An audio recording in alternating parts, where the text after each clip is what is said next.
Hi, this is Osman. I am a master level energy healer with telepathic capabilities, specializing in terminal illnesses and critical care recovery. I am also an advanced level yoga and meditation teacher.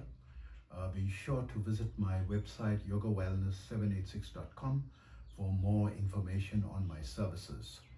Also know that my therapies are all natural based and not a replacement for medical therapy. If you have a medical condition, please consult with a qualified and licensed medical professional in your locality. I wanted to answer the question on what is IDA and PINGALA, right? So these are actually energy pathways or tubes called nadis. They are of very subtle nature. You cannot see them with the naked eye, but they are a pathway or a conduit for the flow of the subtle life force energy, which flows and energizes your entire body and also activates the various energy centers throughout your body. The Ida and the Pingala are the main conduits on either the right and the left side. The Ida is said to be on the left side and the Pingala is said to be on the right side. And there are a total of 72,000 conduits or nadis of subtle, it's a network similar to the blood vessels network, but this is of a very subtle nature, not transporting blood, but transporting energy to the various centers, energy centers and throughout the body. And what actually happens is if any of these get stuck, which they very often do, they get blocked. So that in turn, that blockage results in the person feeling some form of problem or illness from that. And it's not the only cause of illness, but it is one of the major contributory causes of illness in that area. And once unblocked, that particular illness, starts healing and goes away, right? So these 72,000 are divided into two halves on the right side and the left side of your body. So there are 36,000 on each side, and they all join together to the main conduit, which is like the main flow, the main controlling that connects everything on either side. These are called the Ida and the Pingala, and these run on the left and the right side parallel to the spine, running straight up, and they spiral alternating on throughout the spine. So there are there are seven total energy centers, but they spiral up to the sixth energy center, meeting and touching at this forehead region, right? The two will meet here.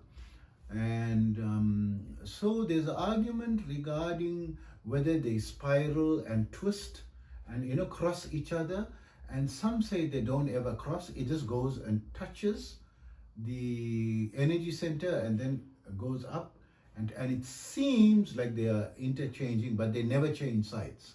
The right energy center stays on the right and the left energy center stays on the left. So there are these two schools of thought. Another school of thought says no, they intertwine and then they keep moving from right to left because they twist, and then they twist again, and then they twist again, like that. So from my experience, because in advanced yoga meditation, you can sense these energy centers, right? Especially these two. And there is one in the center of the two that's running along the central channel of the spine, in the very center, dead center of the spine, and running up to the head, and that is called the Sushumna Nadi, right? So the aim of yoga meditation is to cleanse all your nadis with purificatory practices like Hatha Yoga, meditation, and pranayama. Pranayama is the most effective, And that is why Anulum Vinulum, the alternative nostril breathing, is so important in yoga, because when you isolate each nostril and breathing through it, you focus directly on that nadi, the left side or the right side nadi, right? So the right side being the Pingala and the left side being Ida nadi, right? So when you can isolate these nadis through the breath, right, breathing in in an isolated manner, you focus all your energies and your breath to cleanse that particular side. And so you alternate between cleansing one side and the other side, one side and the other side, so that if you have, and generally everyone has an imbalance, in these two nadis, one side could be more blocked than the other. So if you just breathing without isolating, they will cleanse in an unbalanced or imbalanced manner, where the clearer one will clear, will unblock much quicker. And maybe if the other side is a bit too blocked, it may totally avoid the other side. So it is best to practice the alternating nostril breathing with retention to identify each side. So there's also an alternative nostril breathing without retention, which is much safer. So if you do not have access to a teacher, or you do not want to encounter any dangerous side effects like brain damage, from maybe suffocation, because you can suffocate if you're holding your breath too long, or sometimes you don't even feel the suffocation. Your mind may become too tranquil and still causing the damage, to your brain damage from lack of oxygen. Once your brain cells die, you cannot recover them. So yes, you've got billions of brain cells and you can afford to spare a few billion, and new networks and new brain cells are said to be forming all the time. But why waste, waste not, want not. You don't know what important function your brain cells are performing, and you should not be going and maybe you might damage an important pathway in your brain as well. So coming back to the Ida and the Pingala nadis, as they cleanse and cleanse, they start to become completely balanced and flowing. Once they complete or reach the height of being cleansed, it cannot be, I believe, 100%, but reaching close to perfection of being cleansed, they will flow evenly on either side together and meeting. And that once they're flowing evenly, you will feel that evenness, like a release of liquid from this area coming down your nostrils. It will be a clear liquid that's coming through, like your nose is running, right? You'll feel a release, like everything is so clear and your mind is so tranquil and calm, and that will inspire, according to the theory, for the central channel to flow. But I don't completely agree with that, because in practice, I know my right or left is not completely balanced, but I'm practicing for a very long time. They sometimes during Samadhi, they reach a state of total balance, right? So whenever I experienced Samadhi, I felt that release, of like all the stress and all the pent up blockages, and you feel like your breathing is so clear, when it releases and the Kundalini rises, or you feel that powerful surge of energy that sends you into total bliss, right?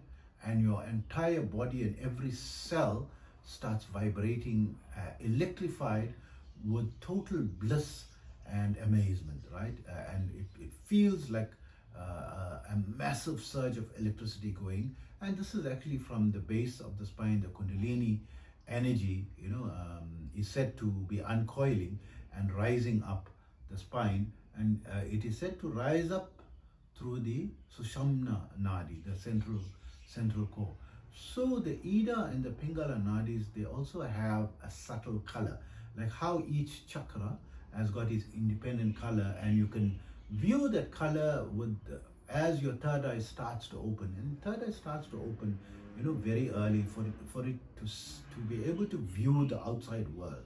It takes very long for it to completely open, right? And many, or the now I would say 99 or more than 99.99% of them never reach the stage where it's completely open, because it's very difficult to reach that stage, because in order for it to completely open, the both the right and the left sides must be completely balanced, and all the blockages and all the obstructions is totally cleared. And what is being held and stored in these 36 or 1,000 nadis on either side, a total of 72,000 nadis, is what is called in Sanskrit or yoga science called vrittis. Very difficult to find an English equivalent, but it's like psychological impressions. Like when you have an experience, there's an emotion attached to it. That emotion gets stored, according to modern psychology science, in your subconscious mind.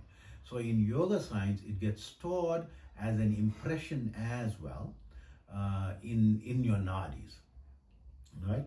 On either the right or the left, depending, which side it is related to, right? So I am not sure, on the finer details of which activities, get stored in which side and which nadi and so forth. But we understand, because I'm also an energy healer, we understand the energy centers. There are said to be 114 energy centers throughout your body, the main ones being 7.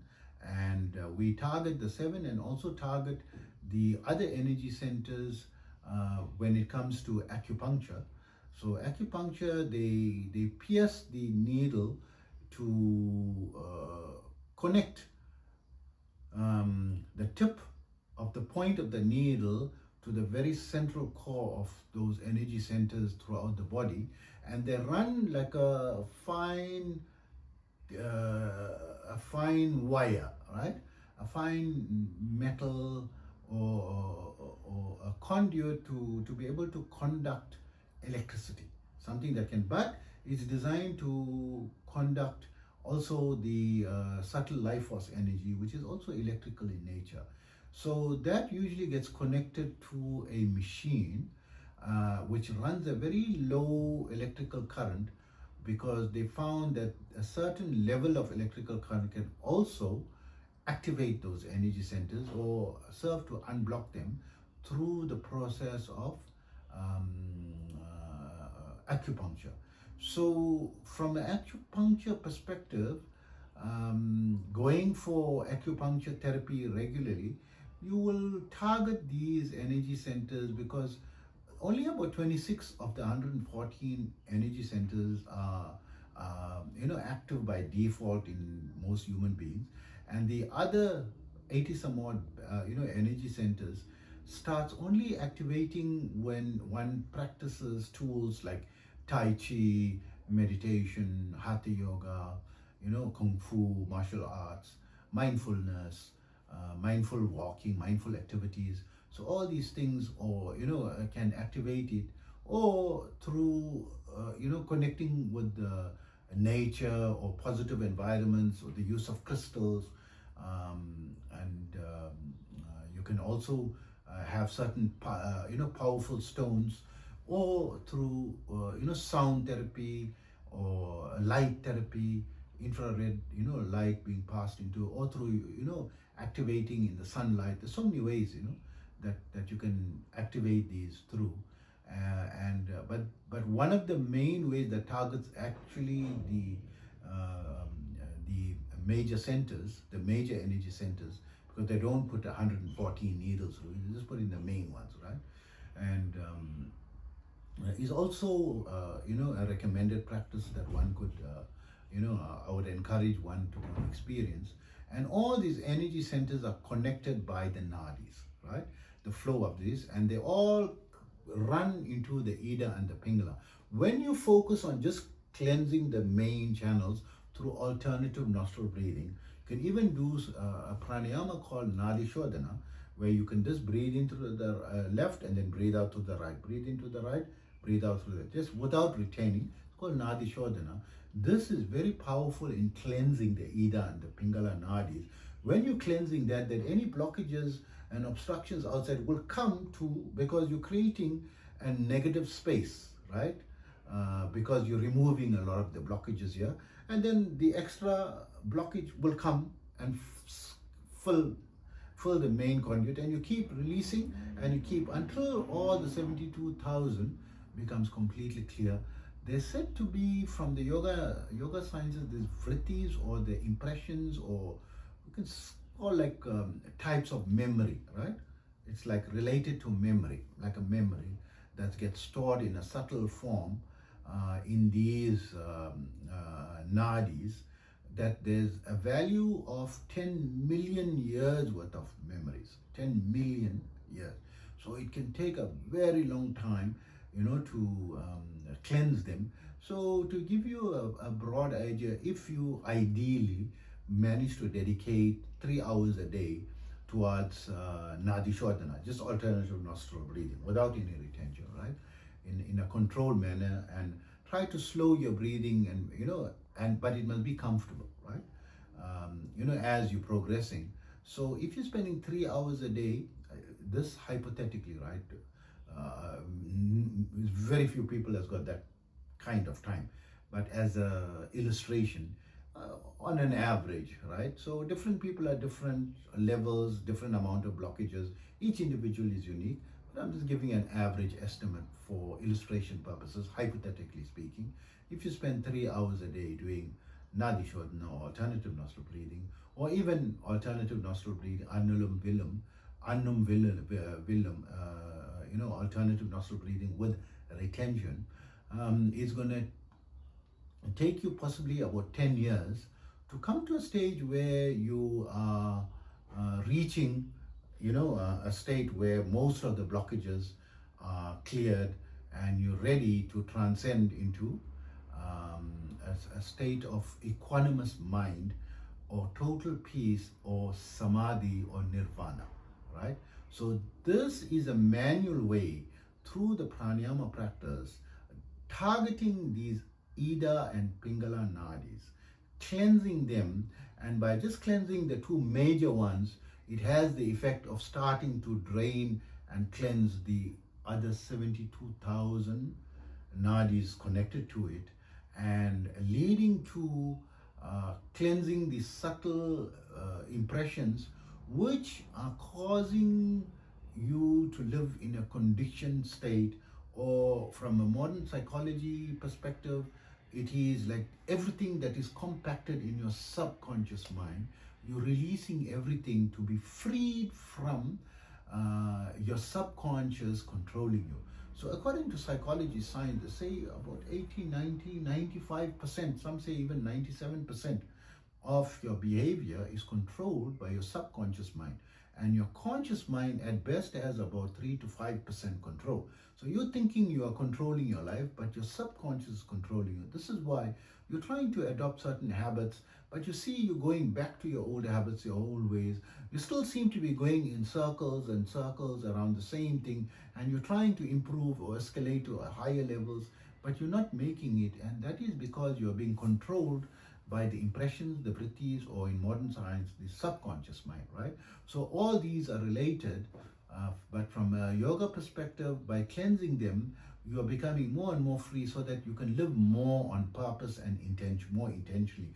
Means that whatever you intend and you set your goals, it's not going to be hijacked by some, subconscious, deeply controlling factor within you, right? So you're getting freed and released from all this. So all this chains, that it's just, imagine yourself tied down by chains and like a big web of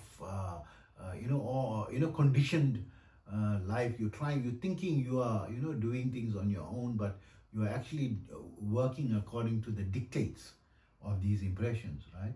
So you're freeing from that, and then you can live how you want to, and make changes to your life, and you will start to be more successful in adopting whichever habit that you want to adopt, and whichever goal you want to achieve, and your active actions will not be camouflaged or will not be hijacked, right, by these vrittis. So the Ida and the Pingala, that's why I mentioned very strongly in many literatures, and myself as well. I would say it's something extremely important, and something that if one targets it through the alternative nostril breathing.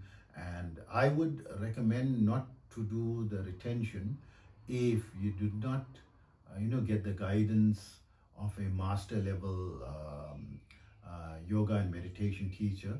I'm a master level yoga and meditation teacher. What I do before I introduce retention, I go forward and use the energy to block most of the major blockages in all your energy centers. And there's tools and ways that I'm able to gauge everything being to a state of balance and activated.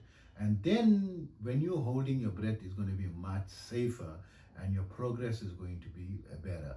But until you have been initialized or activated by a competent yoga and meditation teacher, stick to just alternative nostril breathing without retention, targeting you, and then notice, you're not going to notice any change immediately, but as the days and weeks pass, you will notice you're becoming calmer and your thought processes are becoming clearer.